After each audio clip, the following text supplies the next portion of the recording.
Lalook bus আস্থানত শ্ৰদ্ধাঞ্জলি অনুষ্ঠান অসমৰ জনপ্ৰিয় পেৰডি শিল্পী ত্ৰৈলোক্য সোণোৱালক গভীৰ শ্ৰদ্ধাঞ্জলি জনাই লখিমপুৰ ডিজিটেল মিডিয়া এছ'চিয়েশ্যন স্থানীয় দল সংগঠন লালুক ব্যৱসায়ী সন্থাৰ লগতে স্থানীয় ৰাইজে বহুতো পেৰডি গীত ৰচনা কৰি দৰ্শকৰ মন জয় কৰিবলৈ সক্ষম হৈছিল শিল্পীগৰাকীয়ে শিল্পীগৰাকীৰ মৃত্যুত সকলোৱে শোক প্ৰকাশ কৰিছে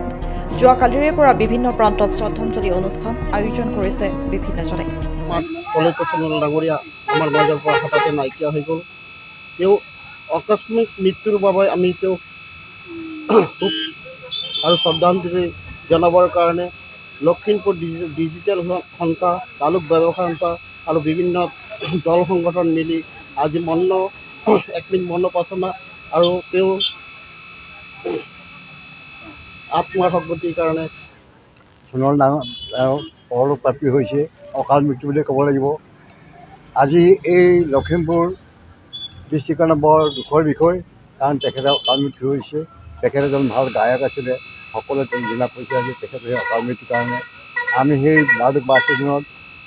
সাংবাদিকৰ পৰা ধৰি এই ব্যৱসায়ী সন্থা আৰু বহুত সংগঠনে তেখেতক আজি যুৱ সদগতিৰ কাৰণে শ্ৰদ্ধাঞ্জলি জনাইছে ইয়াত আমি সকলোৱে তেখেত কৈছোঁ যে তেখেতৰ এই